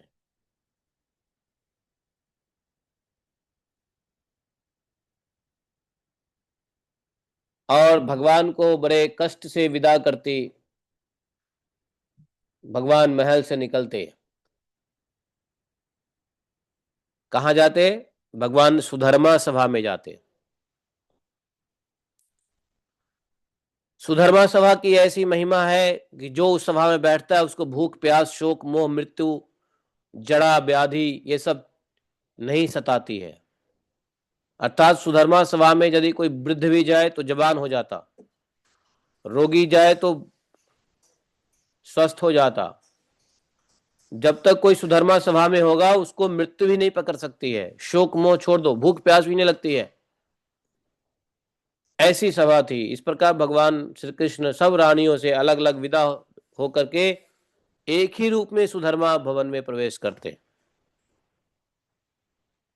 सुधर्मा में जाके सिंहासन में बैठ जाते हैं। सुधर्मा सभा में नाना प्रकार के हंसी मजाक भी होता, नाट्याचार्य अभिनय से नर्तकियां कलापूर्ण से नृत्य करती, भगवान की सेवा करते। मृदंग, वीणा, पखावज, बांसुरी, झांझ, शंख बजने लगते। सूत मागध और बंदी जन नाचते गाते और भगवान की स्तुति करते। कोई कोई व्याख्या कुशल ब्राह्मण वहां बैठकर वेद मंत्रों का व्याख्यान करता, और कोई पूर्वकालीन पवित्र कीर्ति नरपतियों के चरित्र कहकर सुनाता भगवान की सेवा में। इस प्रकार से एक दिन की बात है, एक दिन की बात है। और फिर सभा का समय होता तो उसमें सुनवाई होती। कोई व्यक्ति कोई मुसीबत में अपना कुछ अर्जी लेके आता तो भगवान उसकी सुनवाई भी करते, परामर्श भी करते, सब कुछ करते।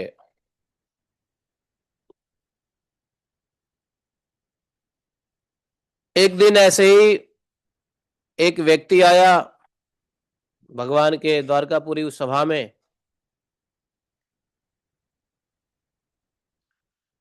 द्वारपालों ने लाया, भगवान के सामने खड़ा कर दिया।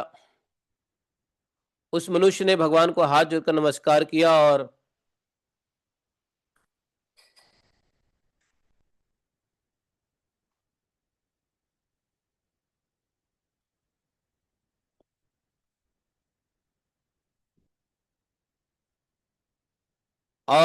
उस मनुष्य ने जरासंध के कैद किए हुए राजाओं की,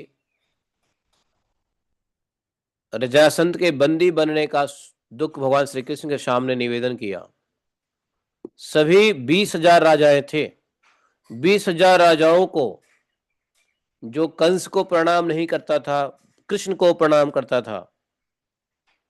कृष्ण के पक्षी राजा थे, कृष्ण का ही वो लोग ध्यान करते थे। उन राजाओं ने दूत बनकर बना के भेजा था द्वारका, कि जाओ भगवान कृष्ण से आग्रह करो कि हमें हमारी उद्धार करे। उसने कहा कि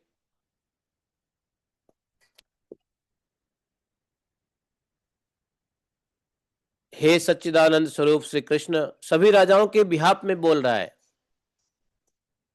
आप मन और वाणी के पड़े हैं, अगोचर हैं। जो आपके शरण में आता है उसका भय आप नष्ट कर देते हैं। हे प्रभु, मेरी भेद बुद्धि मिटी नहीं है। हम जन्म मृत्यु संसार के चक्र से भयभीत होकर आपके शरण में आए हैं। अधिकांश जीव ऐसे सकाम और निषिद्ध कर्मों में फंसे हुए हैं कि वे आपके बतलाए हुए परम कल्याणकारी कर्म आपकी उपासना से विमुख हो गए हैं। अपने जीवन एवं जीवन संबंधी आशा अभिलाषाओं में भ्रम भटक भटक रहे हैं। परंतु आप बड़े बलवान हैं। आप काल रूप से सदा सर्वदा सावधान रहकर उसकी आशा लता का तुरंत समूल उच्छेदन कर देते हैं।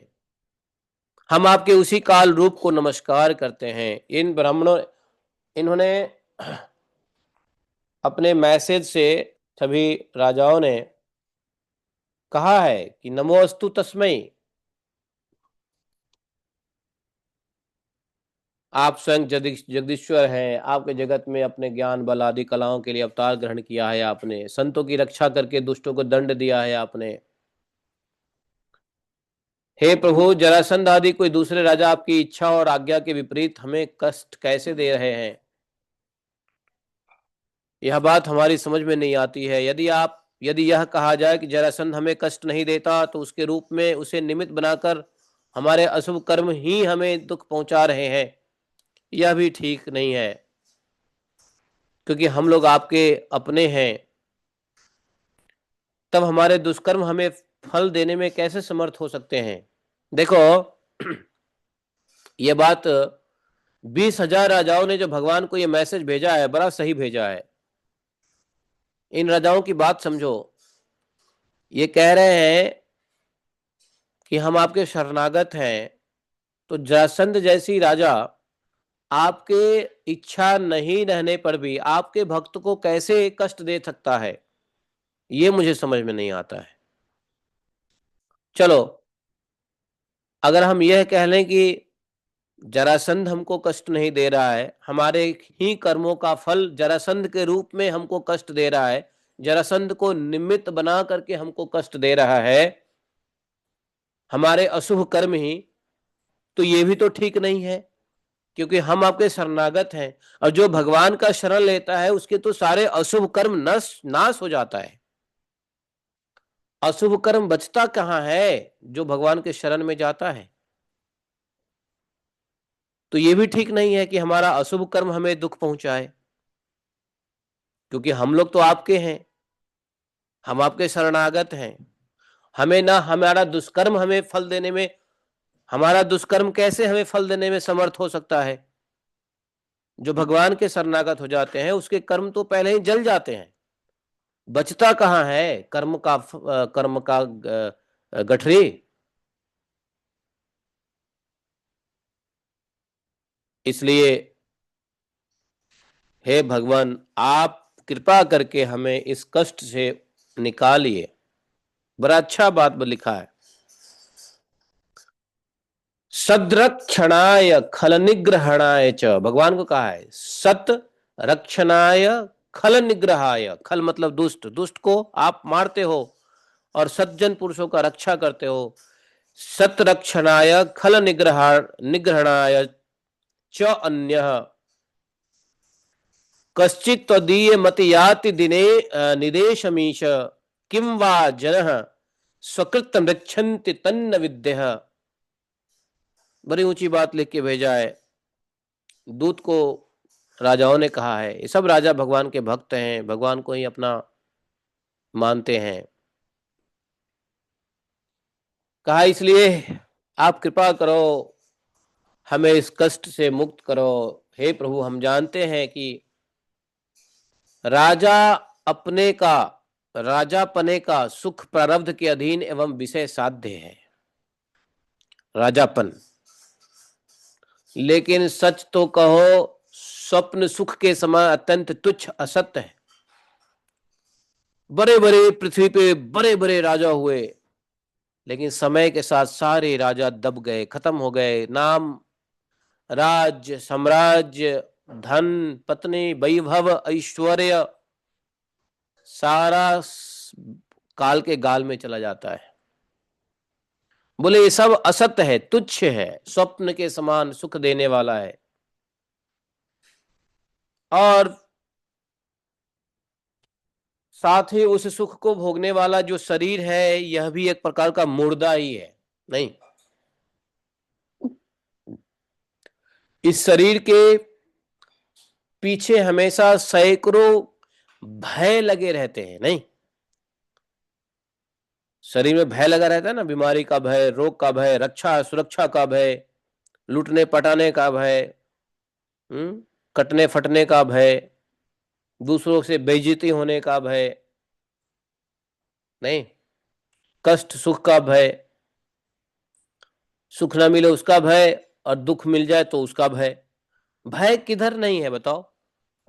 सुख में भी भय है इस शरीर में, दुख में भी भय है। सुख में सुख आया तो भय यह है कि सुख कहीं चला ना जाए, दुख आया तो फिर भय तो है ही। दुख आने का भय और सुख के नहीं जाने का भय, अर्थात भय ही भय है इस शरीर में। सैकड़ों प्रकार के भय है यह शरीर, जो इस अनित्य असत्य तुच्छ सुख को भोगने के लिए ये मुर्दा है।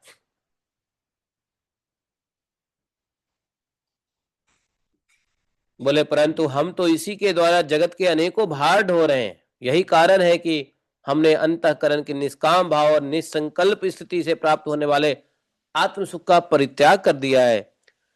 सचमुच हम अत्यंत ज्ञानी है, अज्ञानी है, और आपकी माया के फंदे में फंसकर दुख पर दुख भोगे जा रहे हैं। समझे। I say something? हाँ बताइए। देखो, ये जो दसम स्कंद है, मैं खुद भी पढ़ता हूँ हर रोज, और मैंने 70 चैप्टर अध्याय इसके पढ़ लिए हैं। हाँ। मगर जो मजा आपके साथ सुन करके आता है वो मजा नहीं आता। जय श्री राधे। तो फिर श्री राम, जय श्री राम। या तो इसमें स्कंद आप जो एक्सप्लेन करते हैं कि चीज ना ऐसे दिल को खो जाती है। हम मैं खुद पढ़ता हूँ, वैसे हर रोज पढ़ रहा हूँ। मैंने ये दिया हुआ है प्रण के मैं कार्तिक में सारा खत्म करना, 90 चैप्टर है मेरे ख्याल में, 20 बचे हैं अभी। मगर वो आनंद नहीं आता जो आपके साथ बैठ करके क्लास में सुनने में आता होता है।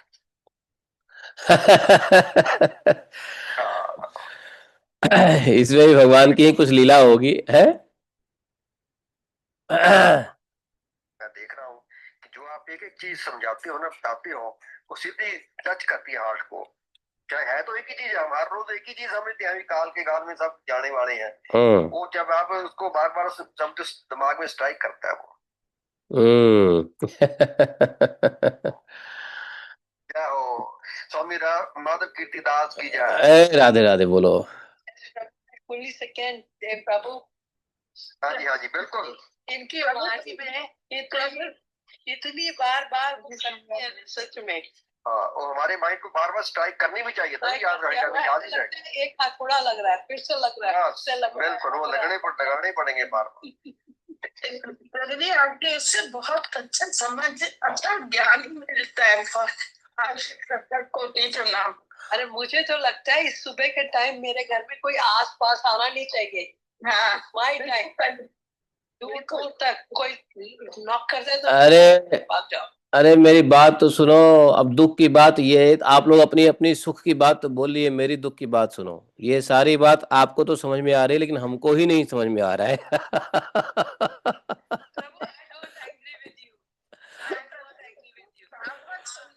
जो मजा आपकी इतनी लगन है, आप इतने जुड़े हुए हो कि हमारे ऊपर वो असर आता है।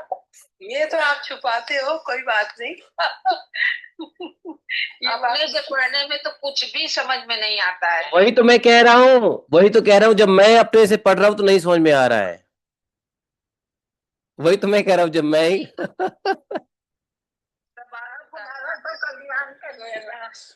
देवपुरी महाराज ने सही पॉइंट आउट किया, when you read self you don't understand, but when you listen from somebody else you understand. यही होता है देवपुरी महाराज के साथ। क्योंकि मुझे इसलिए समझ में नहीं आ रही है, मुझे इसलिए समझ में नहीं आ रही है क्योंकि मैं खुद पढ़ रहा हूं। आप समझे?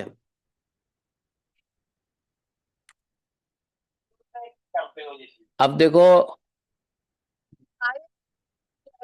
अरे अरे रे रे रे from a exalted, bhakt like you, then it makes a lot of difference upon all of us. ये मैं कहना चाह रही हूँ। जय श्री राधे। चलो भैया आशीर्वाद देते रहो। हाँ, हरे कृष्णा। तो ये राजा लोग जो राजा लोग भगवान को लिख रहे हैं ना, ये राजा लोग कैसे राजा लोग हैं, मतलब इन राजा लोग जो अपना संदेश दे भेजे भगवान को, उसमें इतनी बड़ी बात कह रहे हैं। आहा, जिसको समझा जाए, हृदय से लगाया जाए, तो समझ में आता है कि इन लोग की शरणागति भगवान के प्रति कैसी है। कैद खाने में बैठे हुए हैं, अपने को तुच्छ समझ रहे हैं, कह रहे हैं कि राजापन का सुख प्रारब्ध के अधीन विषय साध्य है, लेकिन फिर भी हम लोगों ने जो कुछ भी राजापन में कुछ करते हैं वो जन कल्याण के लिए ही तो करते हैं। और आपने ही तो ये राजा हमें बनाया है। राजा किसने बनाया? नरपति के रूप में आप ही तो आए हो। तो हम इस जगत राजा कह रहे हैं, सभी बंदी जरासंध के कारागृह में 20,000 राजाओं को बंदी बना लिया है जो धर्मात्मा राजा थे, भगवान के भक्त थे। धर्मात्मा वही होगा जो भगवान का भक्त। धर्म क्या है? भगवान की भक्ति ही धर्म है। तो धर्मात्मा राजा मतलब जो भगवान की भक्ति कर रहा था, ऐसे राजा धर्मात्मा राजा।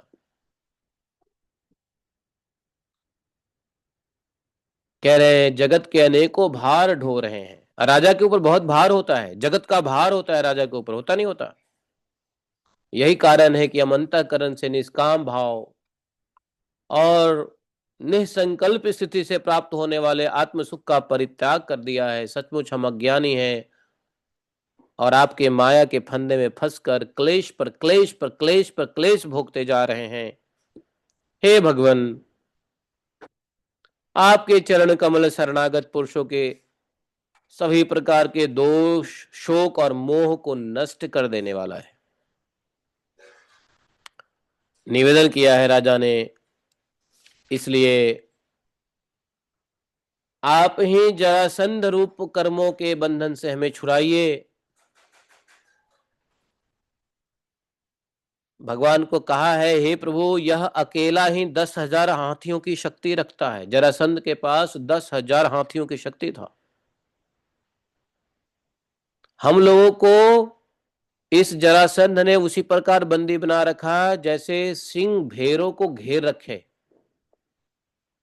हे चक्रपाणे, जिसके हाथ में चक्र है उसको चक्रपाणी कहते हैं। भगवान चक्रपाणी है, इसलिए कहा हे चक्रपाणे, आपने 18 बार जरासंध को से युद्ध किया है। 17 बार उसका आपने मान वर्धन करके छोड़ दिया, परंतु एक बार उसने आपको जीत लिया। क्योंकि जीता भी नहीं, भगवान तो भाग गए ना। हम जानते हैं कि आपकी शक्ति, आपका बल पौरुष अनंत है, फिर भी मनुष्य जैसा आचरण करते हुए आपने हारने की एक्टिंग की है। देखो राजा कह रहे हैं आपकी आप आप मार सकते थे जरासंध को, लेकिन मनुष्य से जैसे आचरण करते हुए आपने हारने का अभिनय किया है, परंतु इसी से उसका घमंड बढ़ गया है। आपने 18वीं बार छोड़ नहीं दिया जरासंध को, कि उसको तो लगा कि हम जीत गए, कृष्ण कृष्ण हार के भाग गया। बोलो हे अजित,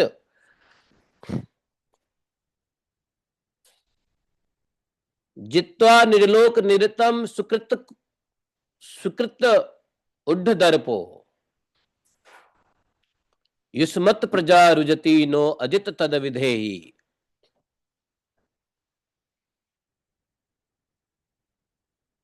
अब वह जानकर,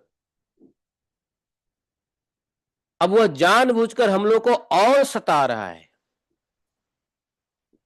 क्योंकि हम आपके भक्त हैं। वो कहता है जिसका तुम लोग पूजा करता है उसको तो हमने हरा दिया, तुम क्यों उसकी पूजा करता है, तुम क्यों उसकी भक्ति करता है, मेरी भक्ति करो।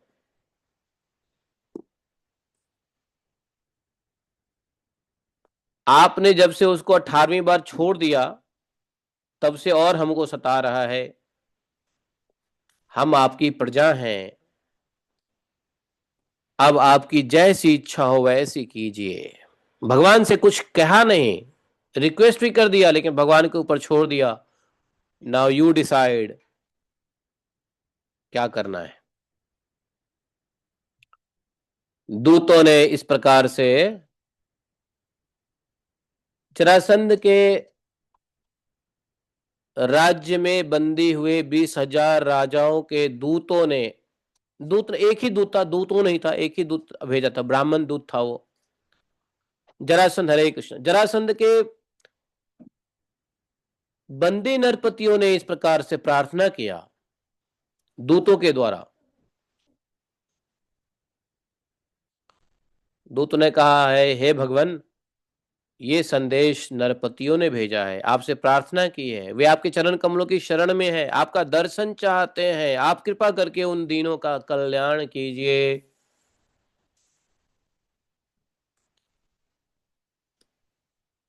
अब भगवान क्या करेंगे?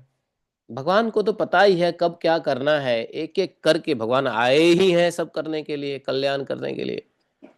लेकिन भगवान सब कुछ जो करते हैं ना, समय के साथ करते हैं। देखो, शक्तिमान पुरुष को भगवान से एक बात और सीखनी चाहिए, क्या? कि यदि तुम सर्वसमर्थ भी हो तो भी समय का इंतजार करो और उचित समय पे कार्य करो।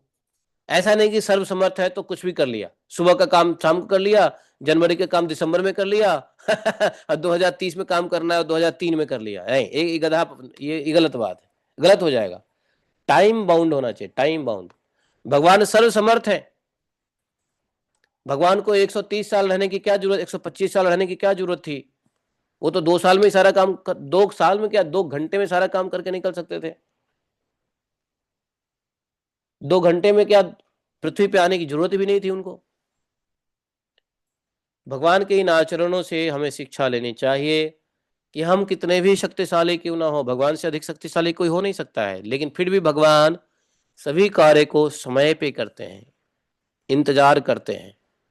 Right time, right place, right circumstances, right TPC उसको बोलते हैं, time place circumstances, right TPC. ये भगवान से सीखना पड़ेगा।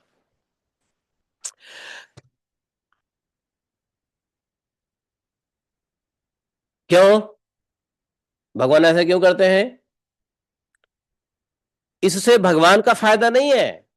ऐसा मत समझो कि भगवान राइट टाइम का इंतजार करते हैं तो भगवान को फायदा है, नहीं, इससे फायदा भक्तों को ही है। क्यों? अब इन बंदी राजाओं को यदि समय आने पे नहीं छुड़ाएंगे तो इनका प्रेम कैसे बढ़ेगा? इन बंदी राजाओं को प्रेम कैसे बढ़ेगा? जब इनके ऊपर विपत्ति आएंगी और ज्यादा ये भगवान को याद करेंगे।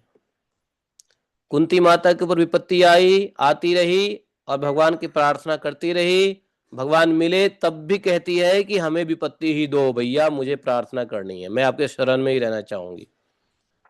विपत्ति नहीं इसलिए विपत्ति आता है किसी मनुष्य के ऊपर तो खुश होना चाहिए। क्यों? हमें भगवान अपने चरण शरणों की याद दिलाना चाहते हैं, और जितना कष्ट कष्ट हो उतने ही गंभीरता से भगवान का स्मरण करो।